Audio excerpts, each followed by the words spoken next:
ഇപ്പോൾ എല്ലാവരുടെ വീട്ടിലും റോസ് പൂവൊക്കെ ഉണ്ടാവും. അത് 2 ദിവസം ചെടിയിൽ അങ്ങനെ നിന്നിട്ട് കൊഴിഞ്ഞു പോകലാണ് സാധാരണ എല്ലാവരും ചെയ്യുക.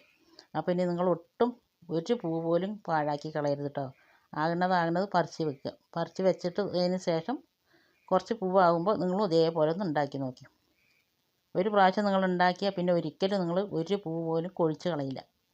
അപ്പോൾ ഇതെങ്ങനെ ഉണ്ടാക്കണമെന്ന് കണ്ടു നോക്കിയാലോ. Welcome back to our channel. നമ്മുടെ പുതിയൊരു വീഡിയോയിലേക്ക് എൻ്റെ എല്ലാ കൂട്ടുകാർക്കും സ്വാഗതം. അതിൻ്റെ കുറച്ച് പൂവൊക്കെ എടുത്തതിന് ശേഷം അത് വീട്ടുകളിൽ ഉണ്ടായ പൂവാണ് കേട്ടോ. നിങ്ങൾ കടയിൽ നിന്ന് വാങ്ങണ പൂവാണെങ്കിൽ നന്നായിട്ട് കഴുകി എടുക്കണം. ഇപ്പോൾ വീട്ടിലുണ്ടായ പൂവായതുകൊണ്ടും ഞാൻ കഴുകി എടുക്കുന്നുണ്ട്. അതിൽ നമ്മൾ മഞ്ഞ കളറിലെ ഇതളോ എന്തെങ്കിലുമൊക്കെ ഉണ്ടെങ്കിൽ കളയുക. അതിൽ അരി പെടാതെ തണ്ടുന്ന പൂ മാത്രമായിട്ട് അടർത്തിയെടുക്കുക.